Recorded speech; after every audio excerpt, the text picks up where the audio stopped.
Assalamualaikum warahmatullahi wabarakatuh.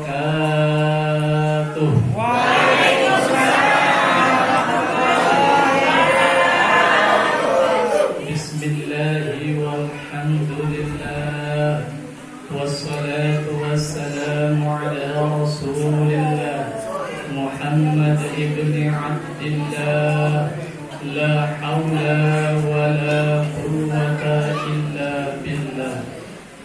Ashhadu an la ilaha illallah wa ashhadu anna Muhammadan abduhu wa rasuluhu la nabiyya wa rasula ba'dah. Allahumma inna nas'aluka min kulli khair. Amin. Ma salaka minhu nabiyyuka abduka wa rasuluka Muhammad. Wa na'udzu bika min kulli syarrin masta'adaka minhu nabiyyuka abduka wa rasuluka Muhammad. Antal musta'an wa 'alaikal balag wa la haula wa la quwwata illa billahil 'aliyyil 'azim. Amin ya rabbal alamin. Hadratul mukarramin yang saya hormati muliakan, para guru, para ustaz, para ustazah, para alim ulama, wabil khusus guru kita bersama dan sekaligus ketua DKM Masjid Al-Ikhlas, yakni al-khilal kiram Ustaz Oka. Mata'anallah bituli hayati wa nuril hidayah. Kita doakan semoga beliau panjang umur, diberikan kemudahan dunia dan akhirat, diberikan kelancaran segala aktivitasnya. Amin ya rabbal alamin. Yang saya hormati pula guru saya Al-Mukarramul Muhtaram Al-Ustaz Hadiri. Mata'anallah bituli hayati wa nuril hidayah. Kita doakan semoga beliau dipanjangkan umurnya, diberikan kesehatan fisik dan rohaninya, sehingga ilmunya membawa barokah untuk kita. Amin ya rabbal alamin. Yang saya hormati pula Al-Mukarram Haji Buyung. Masya Allah, beliau sepuh kita. Semoga dengan hadirnya beliau di majlis ilmu mendapat keberkahan untuk kita. Amin ya rabbal alamin. Yang saya hormati pula guru kita bersama Ustaz Hengki. Alhamdulillah, beliau masih muda, girohnya luar biasa. Kita doakan semoga beliau dalam keistiqomahan Allah Subhanahu wa taala. Amin ya rabbal alamin. Yang saya hormati pula pimpinan Majlis Ta'lim Baitul Hijrah. Alhamdulillah, kami sudah membangun Majlis Ta'lim kurang lebih 3 bulan Ustaz. Mohon doanya semoga majlis ilmu ini tetap terdiri dan mendapatkan berkah dari Allah. Amin. Jadi akhirul kiram Ustaz Farul Raji, semoga beliau diberikan keistiqomahan. Amin ya rabbal alamin. Yang saya hormati muliakan pula sepuh kami, yaitu Bapak Haji Samino. Alhamdulillah, beliau sudah sepuh, masih sempat melangkahkan kakinya. Semoga niatnya beliau, berkahnya beliau dan sampai kepada kita. Amin ya rabbal. Yang saya hormati pula yaitu Bapak RW kita. Alhamdulillah, Bapak Nur Rahman. Beliau selalu hadir untuk menghadiri majlis-majlis agama. Semoga beliau diberikan naik derajat oleh Allah Subhanahu wa taala. Amin ya rabbal. Serta jamaah ibu-ibu, bapak-bapak sekalian yang mohon maaf namanya tidak bisa Al-Bakir sebutkan satu persatu, namun demi Allah tidak mengurangi rasa takzim saya. Semoga kumpul kita pada siang hari ini, kelak nanti di yaumil akhir kita dikumpulkan bersama kembali, mendapatkan syafaat Rasulullah sallallahu alaihi wasallam. Amin ya rabbal. Alhamdulillah, di siang ini kita berkumpul bersama dalam majelis ilmu di tempat yang mulia, yaitu Masjid Al-Ikhlas. ini sedang dalam rencana pembangunan, Ustaz. Kita doakan semoga Allah Subhanahu wa taala memberikan harta kepada kita sehingga kita bisa berpartisipasi dalam pembangunan masjid ini. Amin ya rabbal alamin. Karena alhamdulillah kalau di dalam masjidnya ini bagus, orang-orangnya rajin salat, rajin ibadah, insya Allah lingkungan pun terjaga. Jangan sampai kayak masjid di sana, Ustaz. Itu masjidnya bagus, tempatnya bagus, ber-AC, tapi yang datang aki-aki, yang imam aki-aki, yang azan aki-aki, yang qomat aki-aki, gulung tikar, baca Quran, sholawatan, yang mati. Saya apa?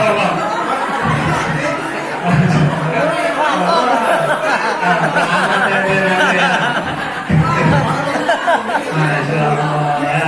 Kita doakan semoga dengan sebabnya orang tua di dalam rumah Allah ini Allah naikkan derajat kita. Amin. Karena kita akan belajar dari ibrahnya masjid. Nah, saya akan menjelaskan apa yang bisa kita dapat di dalam masjid ini. Yang pertama yang bisa kita dapatkan dan kita berikan contoh, setiap orang yang masuk ke dalam masjid pasti lepasan, ustadz lepasan, ulama lepasan, pejabat lepasan. Kali Bapak RW, saya kan RW, jangan lepas sendal, kenapa? Bisa? Nggak bisa. Jadi artinya semua yang masuk ke dalam masjid rumah Allah ini di mata Allah sama. Kecuali yang membedakan adalah ketakwaan kita. Semoga kita dapat ketakwaan di dalam masjid ini. Amin ya rabbal. Kemudian ada apa lagi di dalam masjid yang bisa kita dapatkan, yaitu gerakan di dalam masjid semua sama. Diawali dengan takbiratul ihram, diakhiri dengan salam. Betul. Orang Sunda bertakbir dahulu, orang Jawa bertakbir dahulu, orang Padang bertakbir dahulu. Enggak bisa orang Padang langsung sujud. Betul. Nah, ini ada tata caranya. Nah, kemudian apa lagi? Di dalam gerakan juga kita belajar yang namanya hukum gerak. Nah, saya punya guru, alhamdulillah, Ustaz Hadiri mengajarkan kitab Safinatul Najah, bahwasanya di dalam gerakan sholat ini ada gerakan besar dan gerakan kecil. Jadi kalau misalkan kita gerakan besar dilakukan 3 kali berturut-turut, maka batal sholatnya. Betul. Apa aja gerakan tangan? Nah, tangan ini gerakan besar. Ya, kalau misalkan kita mau garuk, ada caranya. Mau garuk pipi kita begini, 1, 2, 3, Ya, mau betulin mau kena, gerakan tangan 1, 2, 3, Nah, caranya gimana? Seluruh di dalam mazhab mengajarkan bahwasanya kalau mau menggerakkan tangan, menggunakan anggota kecil. Nah, nyamuk nempel, garuk ini aja Bu. Nah, jari ini boleh digerakkan berkali-kali karena anggota kecil. Nah, ini artinya apa? Bahwa di dalam gerakan sholat pun Allah Subhanahu wa ta'ala ini mengadakan aturan. Tujuannya apa? Agar kita manusia jangan hidup sembarangan. Kemudian apa lagi yang bisa kita dapat di dalam masjid ini? Yaitu semua bacaannya sama, menggunakan bahasa Arab. Orang Sunda bahasa Arab, Betawi bahasa, karena repot kalau masing-masing bahasa. Ya, orang Betawi takbirnya Allah gede banget. Nah, orang Padang gimana? Hah? Allah dan gadang, malaikatnya rancang banget. repot lagi orang Ambon. Nah, Allah singaran. Bismillahirrahmanirrahim. Alhamdulillahirobbilalamin. Nah, repot tenggorokan kita. Makanya Nabi SAW mengajarkan bahwasanya sholat harus menggunakan bahasa Arab. Nah, itu satu kesatuan ya. Kita di Indonesia banyak suku, banyak keadaban, banyak juga ras ya. Ini dalam arti bahwa di Indonesia tetap harus kita jaga. Kemudian apalagi yang diajarkan di dalam masjid?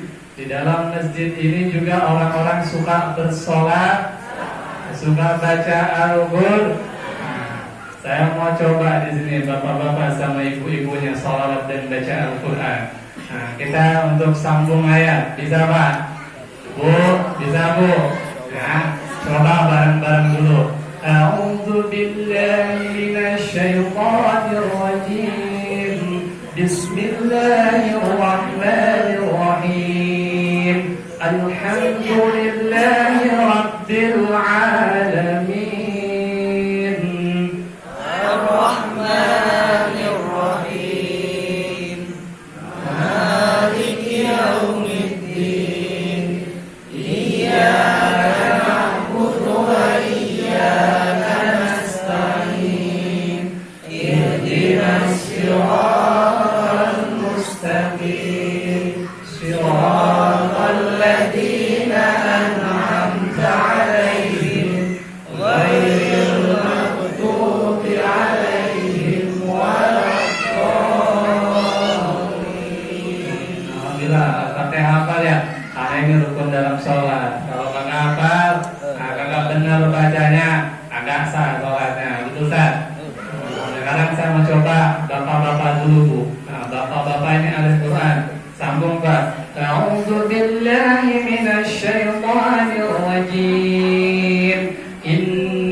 Sering lebih banyak dari bapak-bapak. Sambung Bu.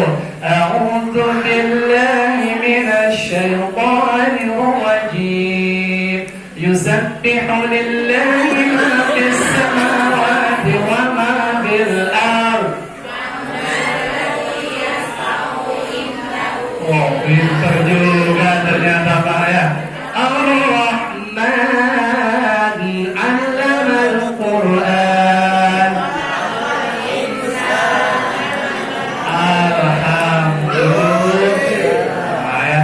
Hafal Pak, alhamdulillah. Salawatan, coba kita salawatan ya. Nah ini ibu-ibu kalau salawatannya luar biasa, kita coba Bu, bapak-bapaknya. Salawatan Pak, ya. Nah, kalau ibu-ibu dulu Bu, ikutin saya. Salatullah, salamullah ala Rasulillah. Salatullah.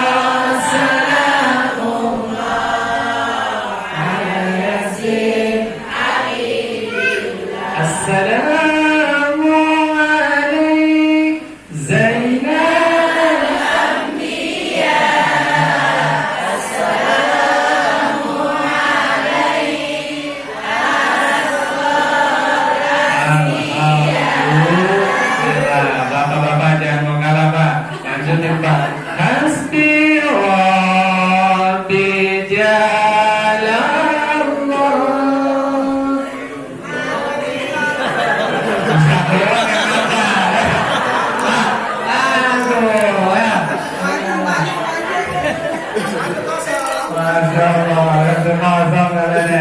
Inna Allah wa malaikatahu yusholluna 'alan nabi ya ayyuhalladzina amanu shallu 'alaihi wa sallimu taslima.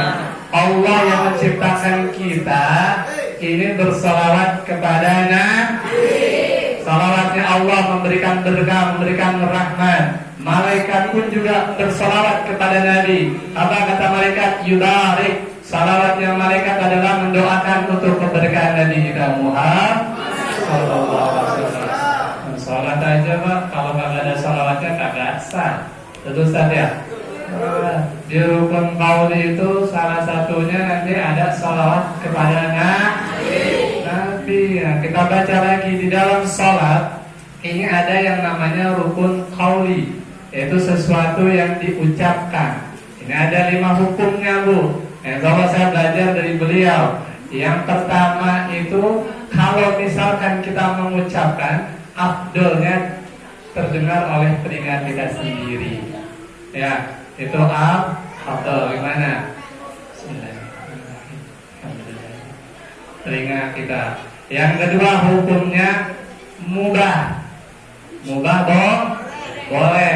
Boleh itu terdengar orang pertama di sebelah kita. Boleh, ya. Nah, kemudian yang ketiga hukumnya makruh terdengar di orang yang kedua. Saya sholat, sebelahnya sholat, sebelahnya lagi sholat.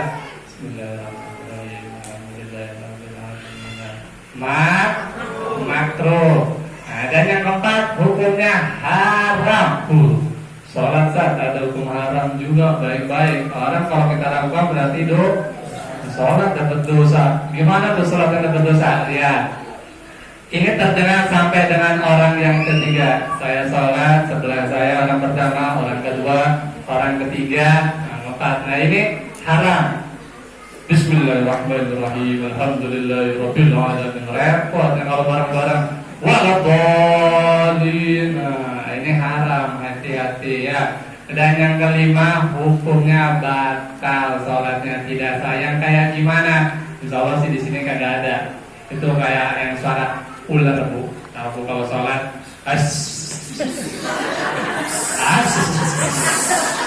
wah ada begitu, ada di sini kan? Wah itu kagak ada itu sholatnya ya. Membaca Al-Quran ya itu. Yang kedua juga tidak sah sholatnya orang yang kayak orang bisu Pak. Ada di sini bisu. Baca Bismillah-Fatihah. Kalanya yang nganggut, mulutnya minggem, padahal ada lafaz yang harus dikeluarkan. Betul? Nah, kita dapat di mana? Di dalam sholat. Makanya kita harus belajar ngaji. Nah, pentingnya ngaji di dalam masjid itu untuk belajar seperti itu. Insya Allah ini jamaah Masjid Al-Ikhlas banyak gurunya, banyak keberkahan di dalamnya. Insya Allah kita selamat. Amin. Kemudian di dalam masjid juga diajarkan apa? Mahabbah, cinta. Orang di dalam masjid itu cinta. Nah, ya, makmum harus cinta sama imam, imam harus cinta sama makmum. Betul? Nah, jamaah harus saling cinta, tidak ada kebencian di dalam masjid. Nah, ngomong-ngomong masalah cinta, berapa besar cintanya Nabi kita Muhammad SAW. Nabi Muhammad itu beliau ketika nyawanya mau dicabut oleh Allah Subhanahu wa Ta'ala, yang dipanggil siapa? Umatku, umatku, umatku. Mau dicabut nyawanya nih. Malaikat Israel udah mau cabut nyawanya. Dengan kita Bu. Dan kalau kita, apalagi ngomong kita beda. Betul. Nah, kalau mau meninggal sakaratul maut, yang dipanggil anak-anaknya. Itu Jiro, sini semua kumpul ya. Kenapa kok kayaknya udah gak kuat ini, nahan sakit? Mana deh lo yang bontot? Kumpul sini, kasih tahu rumah di pojok jangan dijual. Kenapa kok rumah orang? Betul. Kita mau meninggal yang diingat masih harta benda. Masya Allah. Tapi Nabi kita Sallallahu Alaihi Wasallam yang diingat kita. Bahkan ketika malaikat Jibril datang sebelum nyawanya dicabut, malaikat Jibril berkata kepada Nabi kita Muhammad SAW, wahai Nabi Muhammad SAW, aku ditugaskan oleh Allah Subhanahu Wa Taala untuk mencabut nyawamu.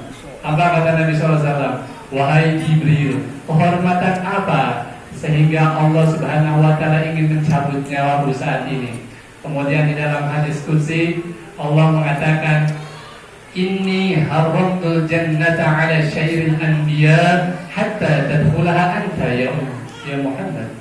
Sungguh Allah telah mengharamkan surga dimasukkan oleh seluruh para nabi sebelum kau masuk lebih dulu ya Muhammad.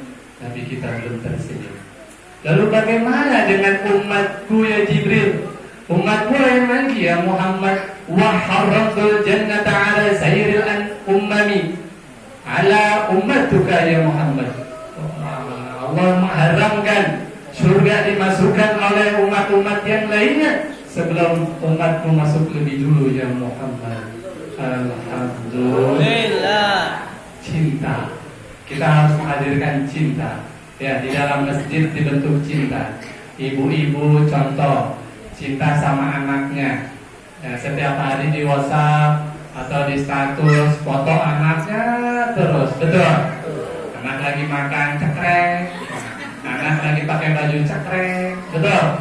Nah, walaupun anaknya hitam, maaf ya, hidungnya kagak ada, tapi mengatakan anak saya cantik dan ganteng, betul. Ini artinya apa? Cinta. Ya, bapak-bapak sayang sama ibu-ibu, betul Pak. Nah, kalau masih belum nikah tuh pendekatan ta'aruf ya, nah, lagi kentut, gitu. Ngomongnya apa? Ya Allah ayah lagi sakit. Oh, betul. Karena cinta. Tapi coba kalau sekarang kentut, kentut di sini. Sono dulu lah, betul. Oh, baik. Harus kita tanamkan cinta, ya. Allahumma inna nas'aluka hubbaka wa hubba man yuhibbuka wa hubba yuballighuni hubbaka. Kita mohon cinta kepada Allah Subhanahu wa Ta'ala dan mencintai orang yang cinta kepada Allah. Insya Allah. So, bentuknya cinta. Nah, masalah cinta juga saya teringat kisah Laila Majnun. Ada yang tahu misalnya Laila Majnun? Majnun itu orang gila. Ya, Majnun ini kisahkan di dalam riwayat ini bahwasanya sangat mencintai Laila. Padahal Laila ini tidak cantik dipandang. Tetapi benar kata Imam Syafi'i bahwasanya ketika orang sudah suka maka mata ini akan melihat sesuatu keindahan.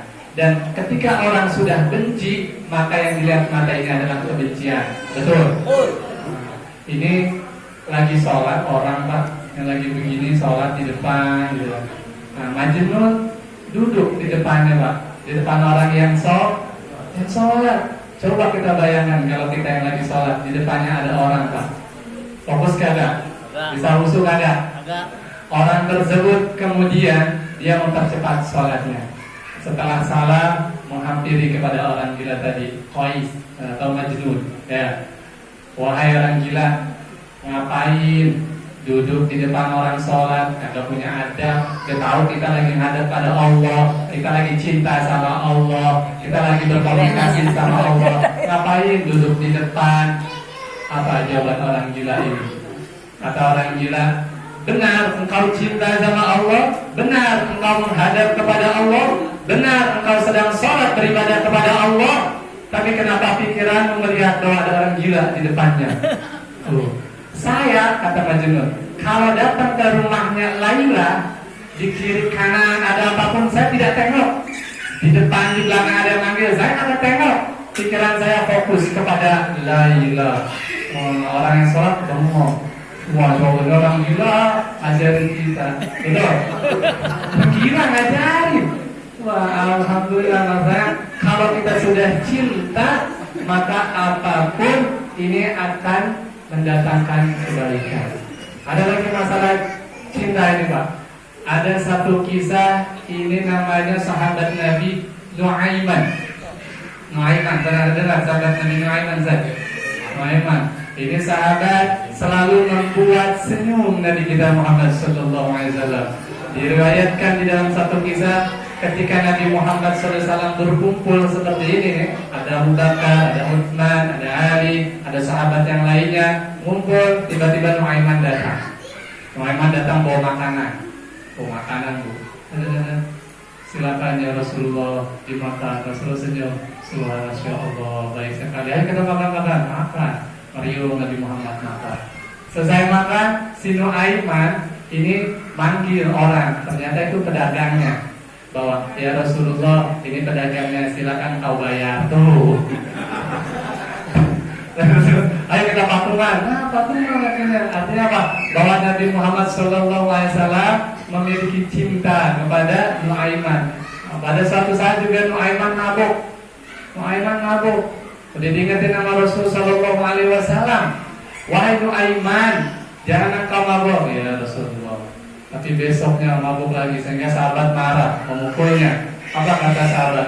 Wahai Nuaiman, sungguh engkau akan dilaknat oleh Allah. Tapi Nabi Muhammad SAW karena sudah cinta kepada Nuaiman, maka beliau mengatakan, wahai sahabat, engkau tidak tahu bahwasanya Allah senantiasa menyukai Nuaiman. Dia nanti kelak adalah orang yang ahli ibadah.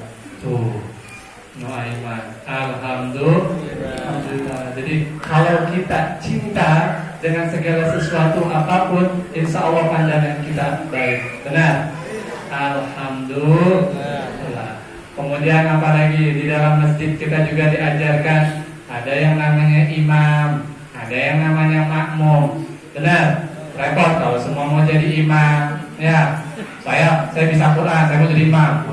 Saya dari orang Jawa, saya mau jadi imam. Repot, akhirnya bikin bentuk barisan imam masing-masing. Ada sini kayak gitu? Ada. Artinya apa? Ada imam, ada makmum. Ustaz, saya kan makmum Ustaz. Saya salatnya masih gak benar, bacaannya masih salah-salah. Boleh Ustaz? Boleh, ketimbang makmum. Nah, Ustaz, saya kadang-kadang wudunya belum tahu nih mana rukun mana sunnah. Batal kan tuh salah saya Ustaz, saya kan jadi makmum. Timbang makmum silakan ya. Tapi nanti kita belajar. Tapi kalau jadi imam ada syarat-syaratnya ya. Yang pertama ini syaratnya apa? Orang tersebut ahli Quran, fasih bacaan Qurannya. Yang kedua apa? Di dalam fikih dikatakan orang yang ingin jadi imam dia harus alim. Ustaz, dia fikihnya bagus Ustaz, dia suaranya juga bagus Ustaz, dia alim juga, lulusan pondok pesantren. Gimana Ustaz? Ada syarat yang ketiga. Yang ketiga apa? Yang paling lama atau yang paling tua. Yang paling tua sama-sama Ustaz, kelahirannya sama-sama tahun 90 Ustaz. Gimana dong Ustaz? Nah, ada lagi syarat yang keempat. Apa syarat yang keempat? Yang paling lama tempat tinggalnya. Nah, itu ada syaratnya jadi imam Bu. Habis sudah, Ustaz, sama-sama lama tinggalnya. Habis sudah ikut bikin. Saya katakan aja ini menurut saya nih, cari imam yang istrinya 2. Jadi harus dua. Nah, istrinya 2 itu sabar kali itu dia hadir ya. Nah, ini nggak ada di dalam fikih ya. Tapi artinya apa? Bahwasanya di dalam kehidupan kita harus ada imam dan makmum. Ibu-ibu juga begitu Bu. Bapak itu imam, ibu-ibu makmum. Ini ada ibu-ibu mau jalan ngaji, niatnya mau bagus, bapaknya di rumah, Pak, ntar jemuran tolong diturunin ya Pak, hujan. Ada begitu ada. Kita angkat dulu aja, angkat Bu. Angkat dulu, betul. Imam kita harus dihormati ya. Insya Allah dengan kita menjadikan suami kita adalah panutan kita, kita mendapatkan ridho suami kita Bu. Nah nanti Allah Subhanahu Wa Taala akan memberikan keberkahan. Betul. Ibu-ibu sayang sama suami Bu? Benar Bu? Pak, ibu-ibu kata sayang. Nah saya mau nanya bapak-bapak nih Pak. Ibu-ibu Pak, ini kalau lagi pergi pengajian sama kondangan sama tidur Pak, bajunya pakai bagusan mana Pak? Nah Bu, kondangan. Benar Pak? Padahal itu adalah sunnahnya. Bagusnya itu pakaian tipis Bu, mau tidur tuh, bikin suami kopak-kopak gitu. Nah, itu ada di dalam kitab Fathul Izar, kitab Uqudul Zain. Nah, ini mumpung dua-duanya ada di sini nih. Ada ibu-ibu, ada bapak-bapak. Sunnahnya di dalam ketika hendak tidur, ibu menggunakan pakaian tipis. Betul. pakai parfum. Ada di sini ibu-ibu yang wangi pakai parfum sekarang ngaji, ada? Ada? Hah? Kalau mau tidur pakai apa bu? Semua. Enggak usah. Sekarang ada yang wangi yang lagi. Apa? Autan. Bapaknya mau cium apaan sih ini? Betul. Pakai yang terbaik, wangi yang baik. Ya jangan mau pergi doang kondangan, mau ngaji doang. Pakaiannya bagus, wangi. Orangnya udah jauh, wanginya masih kecium. Betul. Kita layani suami kita. Insya Allah. Dalam video berapa? Ya, jadi kemudian apalagi yang diajarkan di dalam masjid, yaitu adalah silaturahim. Betul. Orang dalam masjid ini salaman setelah sholat boleh. Tuh, ini kadang-kadang lagi corona kita bikin was-was ya. Banyak sunnah-sunnah itu yang dihilangkan. Ya, tapi insya Allah niatnya kita, kalau misalkan niatnya kebaikan, Allah Subhanahu wa Ta'ala akan menjaga kebaikan. Ya. Kita juga harus saling menyayangi. Al-mu'minuna yuhibbu li akhihi ma yuhibbu li nafsi. Tidak dikatakan seorang mukmin sehingga dia mencintai saudaranya sebagaimana dia mampu mencintai dirinya sendiri. Insya Allah. Kemarin di pengajian saya juga ada yang tanya, Ustaz.